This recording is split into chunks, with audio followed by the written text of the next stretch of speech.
আসসালামু আলাইকুম এভরিওয়ান। আজকে আমরা গ্রাফ চার্ট সম্পর্কে আলোচনা করব এবং শিখব কিভাবে খুবই সহজ নিয়মে গ্রাফ চার্টগুলো ঠিকমতো করা যায়। সেখানে বেসিক্যালি তোমরা তিনটা দেখতে পাচ্ছ ফরম্যাট। তার আগে আমি বলে রাখি যে অনেক ভিডিওতে বা অনেক টিচাররা তোমাদেরকে বলবে যে তিনটাতে একই ফরম্যাট ফলো করতে। তো তুমি তিনটাতে একই ফরম্যাট ফলো করলে পরীক্ষাতে কখনোই নাম্বার পাবে না। তুমি এটা স্কুলেও ট্রাই করে দেখতে পারো বা কলেজে ট্রাই করে দেখতে পারো। তোমাকে কখনো টিচার তুমি যেরকম ভাবে লিখবা এরকম তোমাকে নাম্বারটা দিবে না। তুমি 2-3 এর বেশি 4 এর বেশি নাম্বার পাবাই না। বুঝছো? সো বেসিক্যালি এখানে নিয়মগুলো অবশ্যই আলাদা আলাদা, না হলে নিশ্চয়ই ফরম্যাটটা আলাদা হইতো না। সো দেখো, এখানে তিন রকম নিয়ম, তাই না?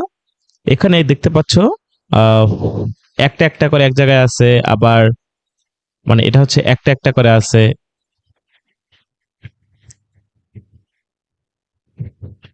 সরি, কার্সর কাজ করছিল না। এটা হচ্ছে একটা একটা করে আছে, এটা হচ্ছে তিনটা তিনটা করে আছে। হ্যাঁ, আর এই যে গোল যে চারটা দেখতে পাচ্ছ এটার নাম হচ্ছে পাই চার্ট। সো তিনটার জন্য তিনটা নিয়ম আমরা ফলো করব আজকে। তিনটা নিয়মের ফলো করলে তোমার যদি তোমার যত কঠিনই কোশ্চেন আসুক না কেন তুমি ফুল মার্কসই পাবা, কারণ এখানে রেশিও গুলা জাস্ট মেনটেন করলে কাজ একই সেম। সো চলো শুরু করা যাক। ফার্স্ট অফ অল তোমাকে একটা প্যাসেজ বুঝতে হবে যে এখানে কি কথা বলতেছে। দেখো, এখানে বলতেছে the bar chart shows young people's changing attitude to pastime. মানে ছেলেপেলেরা কিভাবে তাদের অবসর সময়টা কাটাচ্ছে। সেখানে লেখা নাই, আমি তোমাদের একটু বোঝাই দিচ্ছি। এই যে দেখতে পাচ্ছ অনলাইন ওয়াচিং, টিভি আর হচ্ছে স্পোর্টস, এই তিনটা ফরম্যাট এখানে ভাগ করা আছে, বুঝছো? সো আমি একটু লিখে রাখি তাহলে তোমাদের বুঝতে সুবিধা হবে। সো দেখো, আহ এই যে বেগুনি কালারটা দেখতে পাচ্ছ এটা হচ্ছে ওয়াচিং টিভি, এটা হচ্ছে স্পোর্টস, আর সাদাটা হচ্ছে অনলাইন। এখানে তিনটা বছর দেওয়া আছে, একটা 1990, একটা 2000, একটা 2010। মানে যুবক বাচ্চা কাচ্চারা মানে এই বয়সগুলোতে মানে এই সালগুলোতে তারা কি করতো, কোন সময়তে কিরকম ভাবে তারা টাইম পাস করতো, বুঝতে পারছো? সো আগে এই 90 সালের দিকে সবসময় মানুষ বেশি খেলাধুলা পছন্দ করতো। সো এটা সবার উপরে আছে। তারপরে টিভি কম দেখতো, তা টিভিটাও মোটামুটি 41% দেখতো। আর অনলাইনে খুবই কম মানুষ থাকতো, 9%। সেইভাবে তিনটা জিনিস আলাদা আলাদা ভাবে ডিসক্রাইব করা আছে। তো তুমি এটা লিখবে কিরকম ভাবে দেখো। বেসিক্যালি এই জায়গাটা তোমাদের কমন একটা মিস্টেকের কারণ হতে পারে, কারণ এই জায়গাতে তোমরা মিস্টেক করে ফেলো যে শুরুটা কিভাবে করবা। দেখো, এই ফরম্যাটের বেশি তোমাকে আর কিছু ফলো করার দরকার নাই। এখানে কি দেওয়া আছে? The graph chart. ফার্স্টে তোমরা লিখবা হচ্ছে দ্য গ্রাফ চার্ট। তুমি এখান থেকে লিখবা শোস। তোমার এটা লেখার দরকার নাই, তোমার ডিসক্রাইব লেখার দরকার নাই। তুমি লিখবা the graph chart shows the main topic. Main topic হচ্ছে এই যে এটা একটা টপিকের নাম থাকবে, এই টপিকের নামটা তুমি লিখবা, যে টপিক তোমাকে দেওয়া থাকবে। Of subject over the period from start year to ইন্ডিয়ার। সো এখানে স্টার্ট ইয়ার হচ্ছে 1990 আর ইন্ডিয়ার হচ্ছে 2010। সো এই বছরটার মাঝামাঝি নিয়েই আমরা আলোচনা করছি। সো তুমি এটা প্রথম লাইনে ডিসক্রাইব করে ফেলবা এই ধরনের, যদি তোমার গ্রাফ চার্ট গুলো আসে। তারপর তুমি কি লিখবা? তারপর তুমি লিখবা হচ্ছে overall the chart indicate the clear shift trend, the highest activity was X% দেওয়া আছে। তো হাইস্ট অ্যাক্টিভিটি X% দেওয়া আছে, এটা কত আসে আমরা দেখি। সো এই যে দেখতে পাচ্ছ তোমরা 2010 সালে সবচেয়ে বেশি যেটা আছে সেটা হচ্ছে 52%। সো তুমি এখানে লিখে ফেলবা যে 2000, এই যে পার্সেন্টেজ লিখবা তুমি হচ্ছে 52%, আর ইয়ারের জায়গায় লিখবা 2010 সাল। অ্যান্ড লোয়েস্ট ওয়াজ Y% দেওয়া আছে, রাইট? সো Y%টা কত এখানে দেখো, 9% দেওয়া আছে, এটা সবচাইতে কম। এটা 1990 সালের দিকে। হ্যাঁ, তো তুমি এটা এখানে লিখে ফেলবা ক্লিয়ারলি। তারপর তুমি লিখবা যে এটা highlight a rise in x and y fall, বুঝছো? সো এটা হাইলাইট এর রাইস ইন মানে ব্যাপারটা কিভাবে আসতেছে, মানে এটা এক্স এবং ওয়াই কে, মানে তুমি এখানে যে ডাটাটা লিখলা, এখানে যে ডাটাটা লিখলা, এখানে আবার সেম ভাবে লিখবা সেম কপি পেস্ট করে লিখবা, বুঝছো?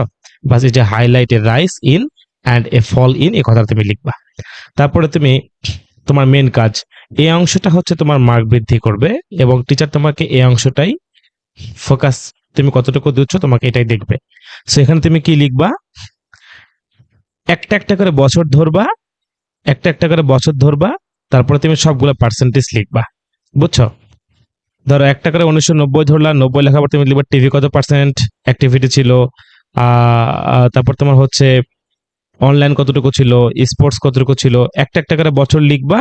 এটা ইংলিশে একটু গোছায় লিখবা, এখানে টেন্সে কোনো ভুল হওয়ার চান্সেস নাই, তুমি যতটুকু কথা গোছায় লিখতে পারো। বুঝছো?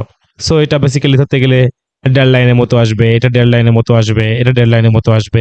সো এই যেরকম 1990, 2000, 2010 লেখার পরে তোমার অলরেডি কিন্তু অনেকটা খাতার পৃষ্ঠা খেয়ে ফেলবে এতগুলো লেখার পরে। বুঝছো? কারণ এই জায়গাতে মোটামুটি তুমি ডিসক্রাইব করেই লিখবা। সো এই জায়গাটা তোমার যদি বড় হয়ে যায়, 3টা লাইন যদি বড় হয়ে যায়, তাহলে তোমার হচ্ছে এই 2টা লাইন তোমাকে আর লেখা লাগবে না। বুঝছো? এই 2টা লাইন তোমার লেখা লাগবে না, এই লাইন 2টা বাদ। তো তারপর তুমি কি লিখবা, তুমি কনক্লুশনে এসে লিখবা যে in conclusion the chart clearly shows the main observation. এই মেইন অবজারভেশনটা কি ভাইয়া? এই যে মেইন অবজারভেশন তুমি দেখতে পাচ্ছ এইখানেই, এই যে এই জায়গাটার মধ্যেই তুমি তোমার নিজের একটা মতামত দিবা যে কোন জিনিসটা বাড়ছে, কোন জিনিসটা কমছে। মানে ব্যাপারটা হচ্ছে বেসিক্যালি এই যে তোমরা এখানে দেখতে পাচ্ছিলা, তুমি এখানে কথাগুলো ইংলিশে লিখছো, এই কথাটা তুমি একটা তোমার ইংলিশে লিখতেছো, তুমি ডেড লাইন করে 4.5 লাইন 5 লাইন তোমার লেখা হয়ে যাচ্ছে, তাই না? তো তুমি এই জায়গাতে এসে কত পার্সেন্ট লিখবা, তুমি এই জায়গাতে এসে ওই সেম কথাটাই তুমি পার্সেন্টেজ রেশিও দিবা না, তুমি জাস্ট ইংলিশে লিখবা, মানে প্যারাগ্রাফ আকারে লিখবা। বুঝছো?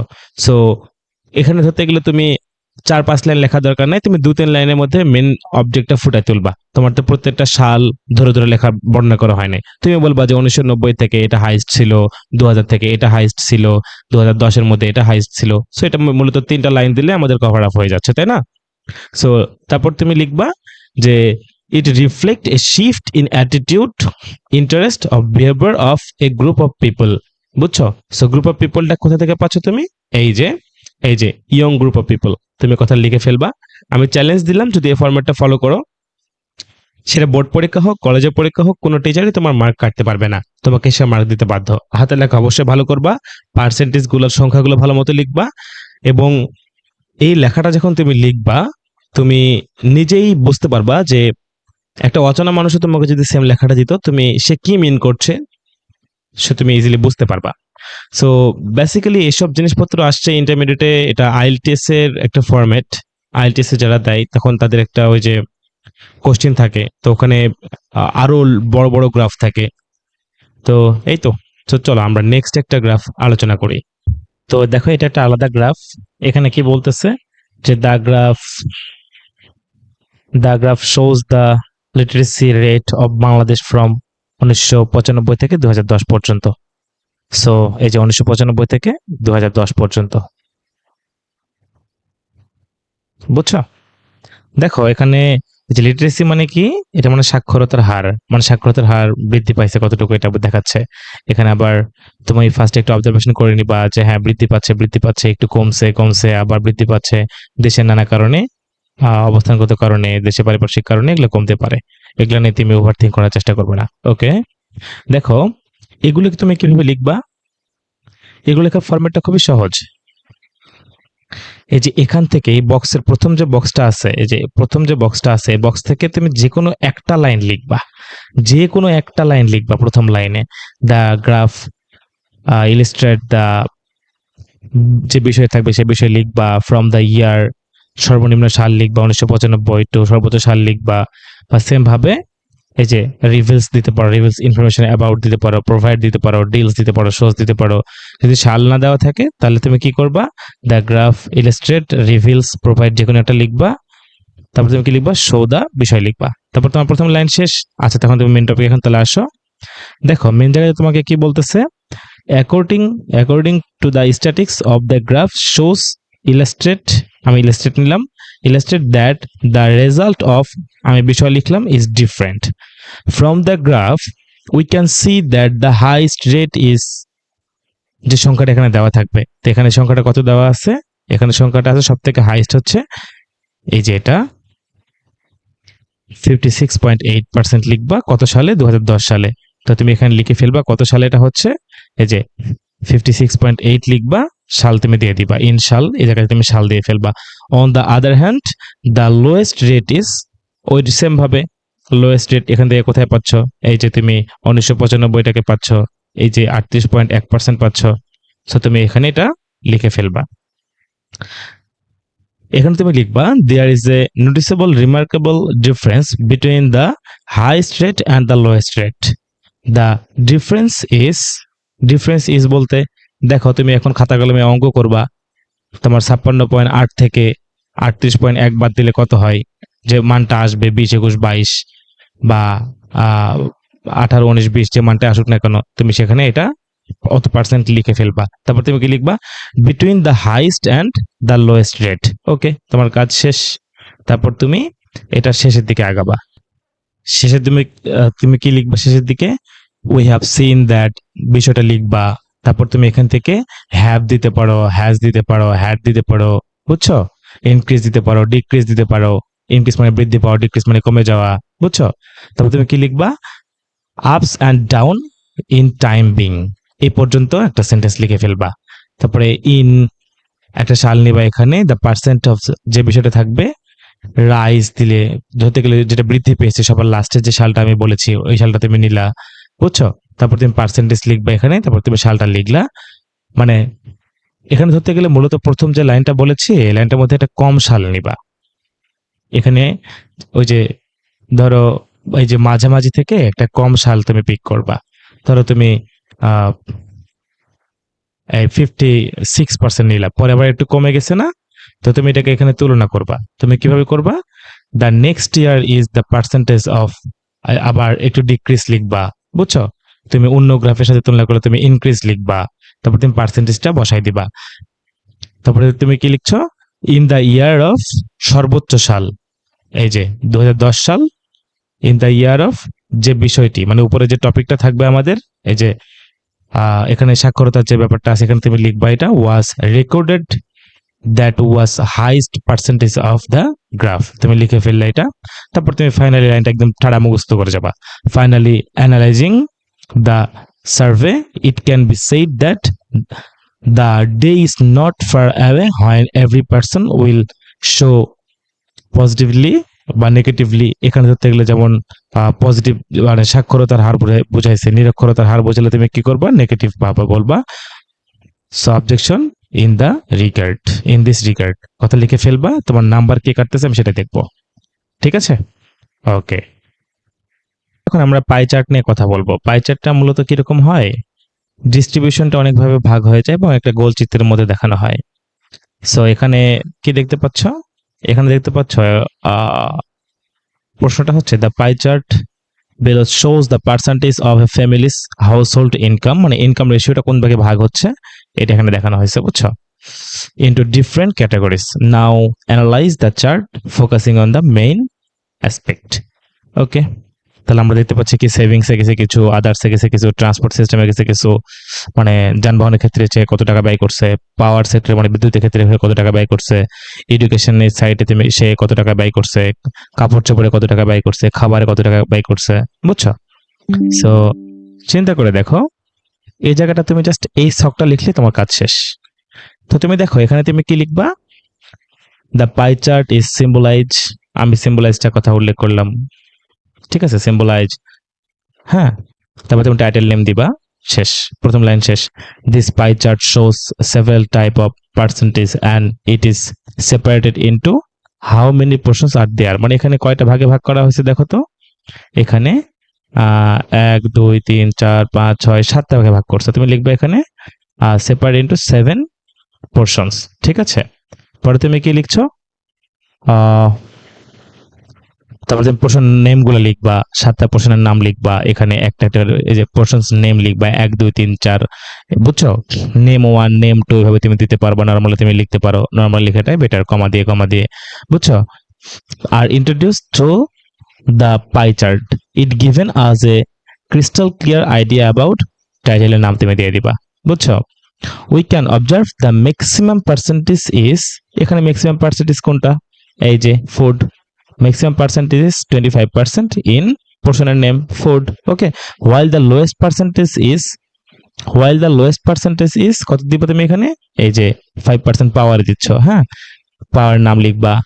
It's significant that the largest component তুমি লিখবা, বুঝছো? সো এই যে সিগনিফিকেন্ট তুমি কোনটা লিখতেছো, এই যে তুমি এখানে আবার ফুডের এটা তুমি লিখবা, বুঝছো? Has significant impact on the, মানে টপিকটার উপর এটা বিশাল একটা প্রভাব আছে, এটা মিন করছে। এখানে তুমি টাইটেল নামটা দিয়ে দিবা। তারপর তুমি কি লিখছো, further more the pie chart displace additional data, মানে এখন তুমি সবগুলো ডাটা একটা একটা করে লিখবা, বুঝছো? Providing us with a comprehensive picture. So তোমাকে একটা ফটো আকারে দেওয়া থাকবে, তুমি এখানে পিকচার লিখতে পারো, বুঝছো? Rank second to title of the chart, আবার তুমি এখানে লিখে ফেলবা হুইচ ইজ এত percent, that means it has the second most profound effect, বুঝছো? মানে সেকেন্ড তুমি কোনটা, আমি একটু ভুল বলেছি, ফুড লিখবা না, তুমি সেকেন্ডটা লিখবা ধরতে গেলে এডুকেশন 22%। ওকে, সো এভাবে আগাইতে থাকবা। সেকেন্ডটা লেখার পরে তুমি কি লিখবা, following that we can observe that, বুঝছো, the name of the part is, এখানে তুমি 3 নাম্বারটা লিখবা, তারপর তুমি 4 নাম্বার লিখবা, তারপর 5 নাম্বার লিখবা, 6 নাম্বার লিখবা, 7 নাম্বার লিখবা। মানে এই যে অংশটা আছে, এই অংশটা তোমার এভাবে লেখার দরকার নাই। এই অংশটার মধ্যে তুমি কি করবা, তুমি একটা একটা করে 3 number, 4 number, 5 number, 6 number, 7 number পর্যন্ত তুমি ডাটা লিখবা। মানে তুমি ক্লোথ লিখবা, আবার পার্সেন্টেজ লিখবা, তুমি পাওয়ার লিখবা, পার্সেন্টেজ লিখবা, তুমি ট্রান্সপোর্ট সিস্টেম লিখবা, তুমি পার্সেন্টেজ লিখবা, বুঝছো? তুমি শেষে জিনিসটা কিভাবে করবা, শেষে তুমি লিখবা ফাইনালি, তুমি লিখবা এই যে ফাইনালি উই ফাউন্ড দ্যাট, এত নাম্বার পার্সেন্টেজ সবচেয়ে বেশি, তুমি আবার ফোরের কথাটা লিখবা, মানে যেটা সবচাইতে বেশি থাকবে সেটা তুমি এইটার মধ্যে 2-3 বার উল্লেখ করবা, আর বাকিগুলো সিরিয়ালে লিখবা, বুঝছো? সিকোয়েন্স মেনটেন করে।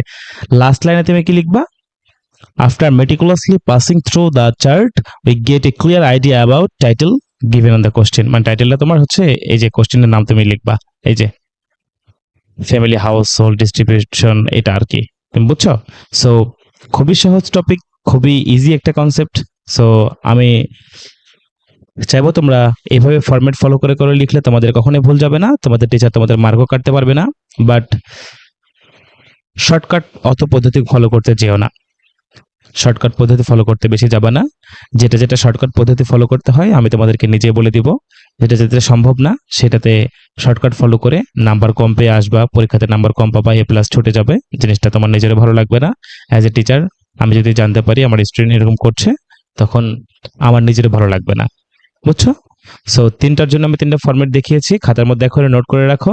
যদি ভাবো যে পরে নোট করে রাখবা তাহলে তুমি স্ক্রিনশট দিয়ে রাখতে পারো, আর যদি তোমার নোট করতে না ইচ্ছা করে তাহলে তুমি 2-3-4 মার্কই পাই স্যাটিসফাইড থাকো, তোমার আর বেশি মার্ক পাওয়াটা লাগবে না, বুঝছো? সো এর থেকে ইজিয়েস্ট ওয়েতে আর পসিবল না। সো এই যে যেগুলো আমি ভেঙে ভেঙে কথা বলেছি, আমার কথাগুলো মনোযোগ দিয়ে শুনলে তোমাদেরটা পুরো জিনিসটা ক্লিয়ার হয়ে যাবে। তোমরা চাইলে এই যে 3টা আমি চার্ট দেখিয়েছি, 3টা চার্ট দিয়ে তোমরা খাতার মধ্যে একে একে লিখে লিখে লিখতে পারো। মেন কথা হচ্ছে তোমরা 3টা চার্ট দিয়ে তোমাকে 3000 টাইপের সমস্যা দিলেও কিন্তু তুমি সলভ করে ফেলতে পারবা, বুঝছো? বাট এই ক্যাটাগরিটা হচ্ছে তোমাকে ভাগ করে ফেলতে হবে। তুমি তুমি ফার্স্ট অফ অল তুমি একটার এরকম ভাবে আছে, এটা তুমি ভাগ করতে পারো একটা ফরম্যাটে, যেটা আমি প্রথমে ডিসক্রাইব করছি, পরে 3টা করে আছে, হ্যাঁ, তো এটা তুমি একটা ফরম্যাটে ভাগ করে ফেলতে পারবা, আর এটাকে তুমি আরেকটা ফরম্যাটে ভাগ করে ফেলতে পারবা। জিনিসগুলো খুবই সহজ, মনোযোগ দিয়ে ক্লাস করতে থাকো। Best of luck.